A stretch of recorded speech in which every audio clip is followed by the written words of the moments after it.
Welcome to the Farming Without the Bank podcast, the show with a no BS approach to money, hosted by a farm strategy expert and authorized IBC practitioner. Join us as we get real and expose the flaws of traditional financial institutions in order to help farmers take control of their finances, create peace of mind, grow their wealth, and leave a legacy. Now, here's your host, Mary Jo Irmen.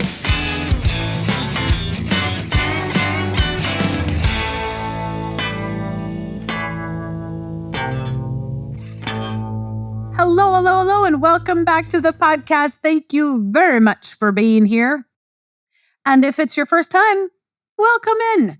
All right, today we are going to talk about why I warn you guys about things. If you did not hear, I was on the Barn Talk podcast, and those guys are amazing at pulling out very controversial little clips and putting those on social media. And so social media is going insane, and everybody thinks I'm a moron because I say blanket things and I don't back them up.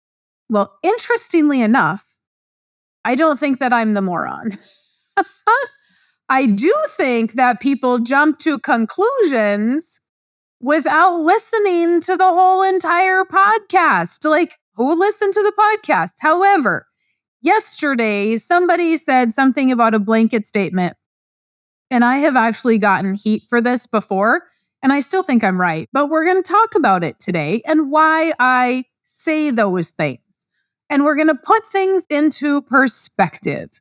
So the one thing that they had clipped out was me talking about an 80s crisis.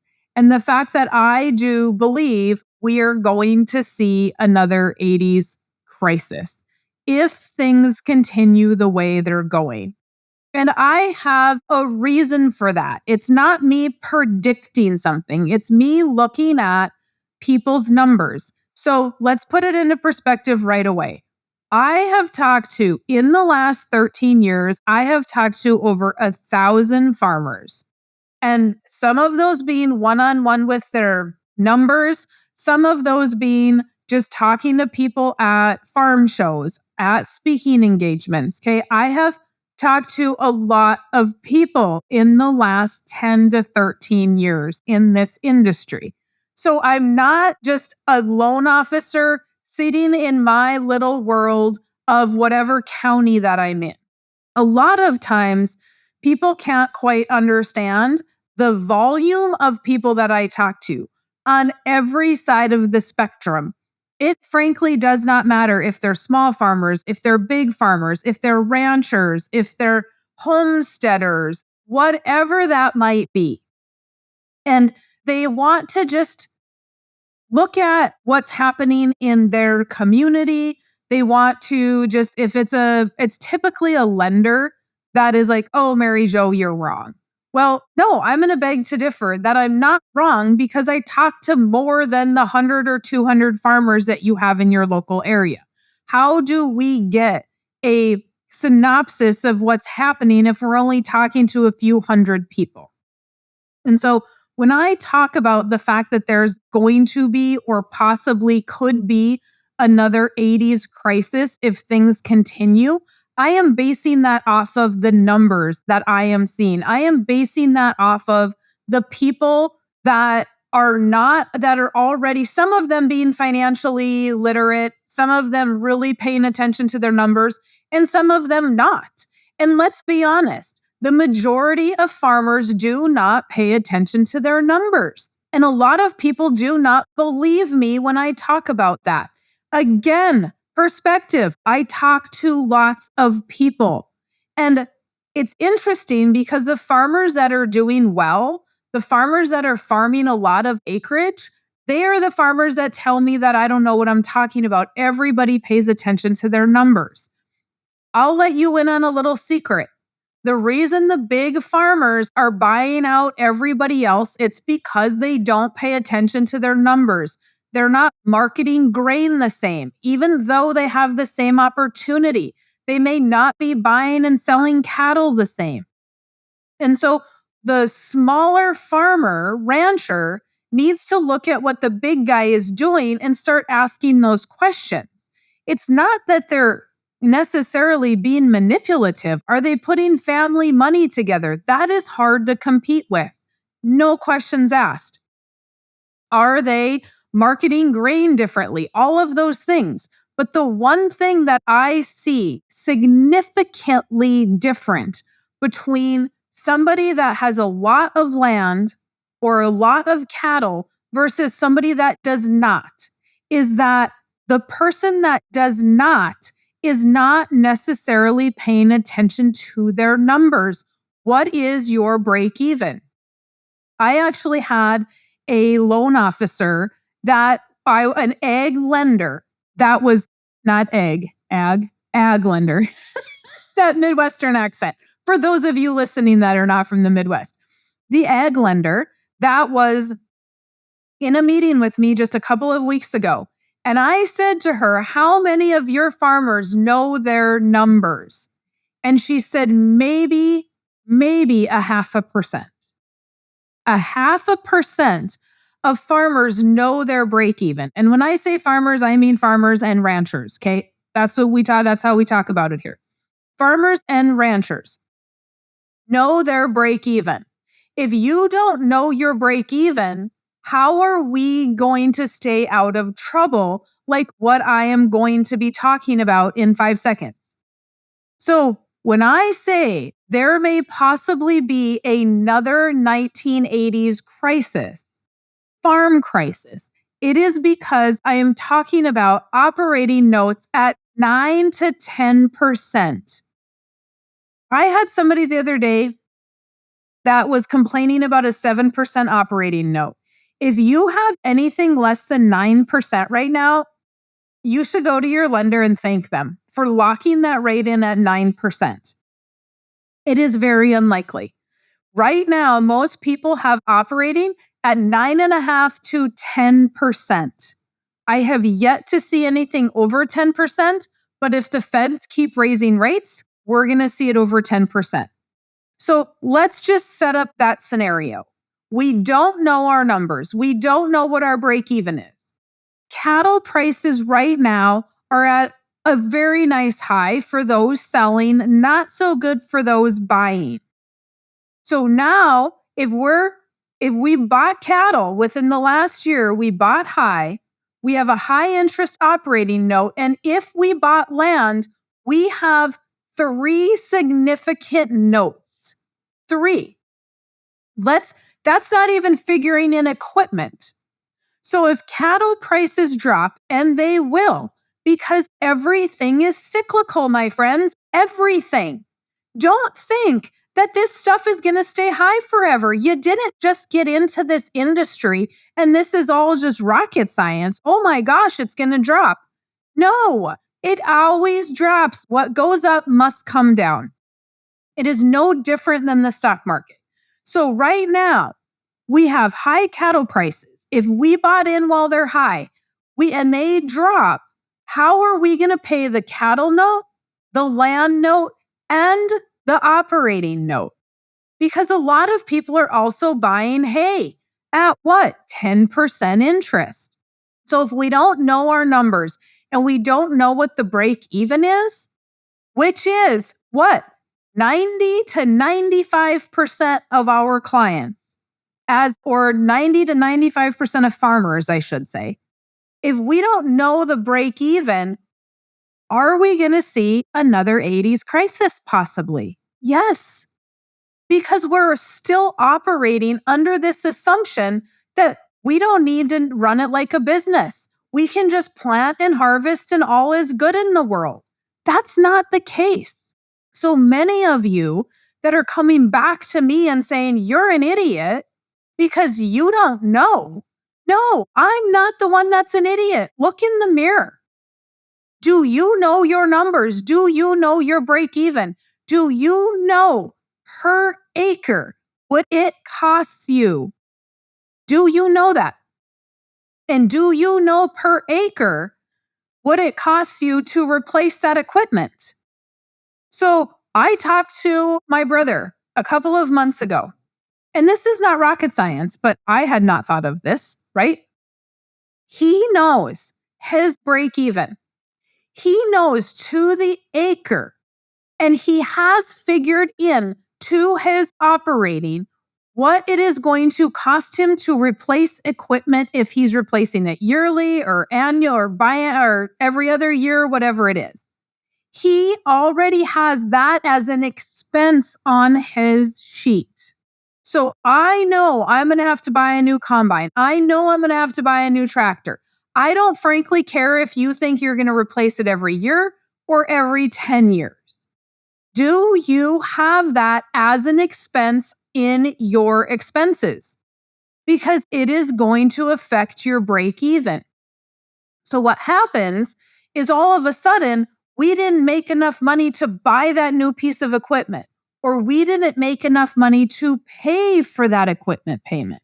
We have an equipment payment, but we didn't make enough money for it. Your break even better figure all of your operating, all of your payments, all of your land payments, all of your replacement payments of equipment, all of your fixing, right? If we are going to have repairs, we better figure our estimate for repairs in. If you don't, and for the love of Pete, please add in your living expenses. If it's going to cost you $100,000 a year to live, that better be part of your expenses so that when it comes time to know if you're selling grain or selling cattle for enough, you know what your absolute break even is. A lot of people will say, well, Mary Jo, how do I know when I can quit my job?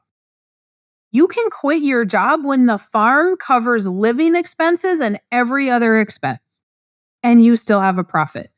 Then you can quit your job. But until then, you're going to be borrowing money from operating for living expenses.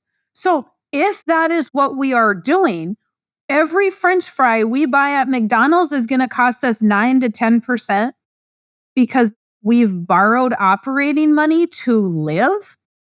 If we have to borrow operating money to live, then we're not selling our product for enough money. If we're not selling our product for enough money, then we have to figure out why. Are we not contracting it correctly? Are we not?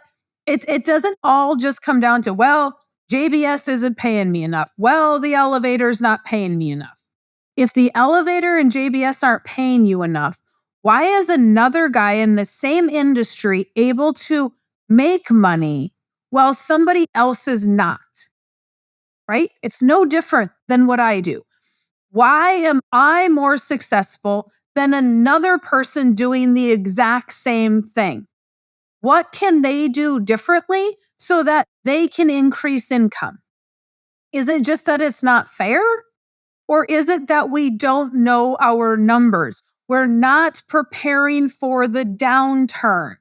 When we have a good year, cattle prices are up right now. We may have a good year. And when I say may, I mean may because we have a 10% operating note probably. And we're buying hay at 10%. So any gain that we got out of the cattle market is probably not really a true gain because of the fact that everything else went up in cost, right? In the farming world, commodities have come down, but as of this moment, so has fertilizer, I've heard. And so if fertilizer has come down, then are we still okay? Or are we not? Because whatever we lost with fertilizer, we gained with interest on operating. And so the people that I see who are going to be safe in this type of an environment are the people that don't have the operating the cattle, the land, and all the equipment. They may not have that operating note at 10%.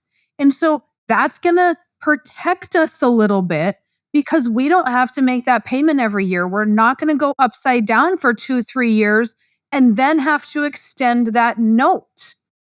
Let's just put it into perspective of what I'm seeing here. What I'm telling you is nothing new. It is the norm that we have a cattle note, a land note, an operating note. We have equipment notes. We have pickup notes. We have all of these notes instead of saying, okay, if I have the land and I have a land payment, can I run somebody else's cattle so I don't have the cattle note? If I have the land payment, should I rent the land out until I have enough money to maybe pay cash for the cattle, borrow it from your policy, whatever, right? And we do things a little bit slower. What tends to happen is the cattle market is really, really good. So we go buy all these cows thinking that it's going to stay high and we're going to be fine. We all know it's not going to stay high, my friends. It is the same thing farmers do when corn is high and wheat is high, right? We go buy the new equipment. We go build new buildings. Maybe we'll build a grain site. And that's fantastic. We can afford it this year. But what happens if commodity prices drop in 2 to 3 years? Now, I tend to see, based on just my short little history, I tend to see that commodity prices on grain for farmers will stay high longer than cattle prices. Cattle prices tend to fluctuate quicker. Now, I have not looked to back that up. I have friends that are commodity brokers, and so I should have maybe called them prior to me doing this, but y'all know I hit record. And I'm just sharing what I have seen and what I've paid attention to. So we have to prepare when it's the good times. We need to be preparing for the bad times. When we are overlent, we need to make sure of a couple of things. The bank is going to tell us, well, you can go ahead and buy that. But I'm buying that based on banker's information that is what, a 12-month lookout? Or is that banker looking out 5 years? If my cattle note is 7 years, is that banker looking out 7 years? Are we looking at an average commodity price on cattle over 7 years? Or are we buying those cattle, buying the equipment, the land, making all of these assumptions based on the high prices? We all know they're not going to last 7 years. Cattle are not going to stay up for 7 years. I've never seen it. I suppose doesn't mean it can't happen. Miracles can happen. But it's just not, it's like saying the market's not going to crash every 10 years. It is, because history has shown that.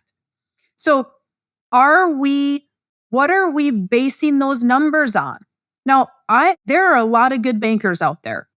I have never seen, in my personal experience, I have never seen a banker that goes out more than a year or two. And if our bankers aren't going to go out more than a year or two, this is why it's important to know your numbers and know what your break evens are based on what? Worst case scenario, not best case scenario. Now, most people I know, that is what they do. Most of my clients are always worst case scenario. But the majority of my clients still cannot come to me with a profit and loss statement. They don't have a balance sheet. They don't have an Excel spreadsheet. Whatever it is, they don't know it. I talked to a young guy yesterday. Great conversation. He is keeping books for his brother's operation. They are taking over an operation from a family friend. That family friend has no idea how to read financials. In his 50s, never looked at a financial, has a bookkeeper, but never actually reviewed the books, which tells me he's farming, but he doesn't own a business. He's just farming. So if you guys want to prepare for the bad times, put all of your expenses in, know your books, because this right now is not the best time. Even though commodity prices have been high, now they're kind of coming low, cattle prices are high. Right now, with 10% operating note and we have all these other notes to follow, it could very well be a recipe for disaster. Not this year. I don't think it's going to happen this year.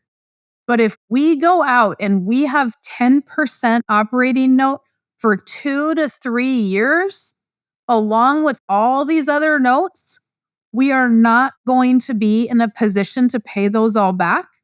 That operating note is going to get termed out to 10 years, and pretty soon we're going to be upside down. It is no different than when I see people with operating notes that have been termed out. So many of you can sit and look at social media and jump to conclusions, and yet you are not sitting in these meetings with me. You are not seeing the majority of the people that I am talking to and understanding what is going on. There is a big, huge picture here. Everybody is a little bit different. But at the end of the day, I am warning you because of what I see and how I see it. You can say that I'm wrong all day long. I don't care. I'm not wrong. Those are the numbers. And almost every single person I talk to has an operating note. I would say less than 0.5% of my clients have operating. Less than 0.5% are carrying an operating note. The rest of them are all carrying operating along with possibly a land note, a cattle note, equipment notes. And that's fine as long as you have figured it all in. The equipment notes, the land notes, yes, they're a little bit higher interest, but the majority of people have those low interest rates locked in. What wasn't locked in was operating. And when we are at 9 to 10% on $1 million, on $500,000, on $3 million, that starts to sting. Was that figured in to our bottom line expenses? So I'm not here being Chicken Little for nothing. I am here trying to protect and educate y'all so that you can see that you need to pay attention to numbers. You need to look at all the expenses, all of them. Don't just give yourself this guess. Write it down because a lot of times we don't know how much money we're spending until we actually see it. Then we have a small heart attack. And we're like, oh my gosh, my repairs were as much as a new equipment payment would have been. I may as well just go buy a new piece of equipment. So then it's new. Or I may have to lease a piece of equipment. And a lot of people think I'm 100% against leasing. I am 100% for cash flow. And if that lease is going to allow us cash flow, and lessen repairs, it may make sense in the short term to do that. And hopefully in the long run, we have the money to buy that piece of equipment. So think about the context of what we're looking at, but I'm really just trying to say, hey, prepare in the good years for the bad years. And we are going to do that by not buying stuff we don't need and acting as if it was a bad year. So we're sitting on a little bit of cash. The only reason that we're never prepared in the bad year is because in the good year, we go spend all the extra cash. When in the good year, we should have used that extra cash for operating next year. And that's going to get us away from the bank. I don't even care if you buy the policy and do infinite banking. If all you do is use your excess cash to go for operating, you reduced your expenses with a 10% loan rate for the next year. We've been very fortunate that our operating has been around 3-4%. And we got used to that. But we should never think that's going to stay. And it stayed for a long time, which is why we got used to it.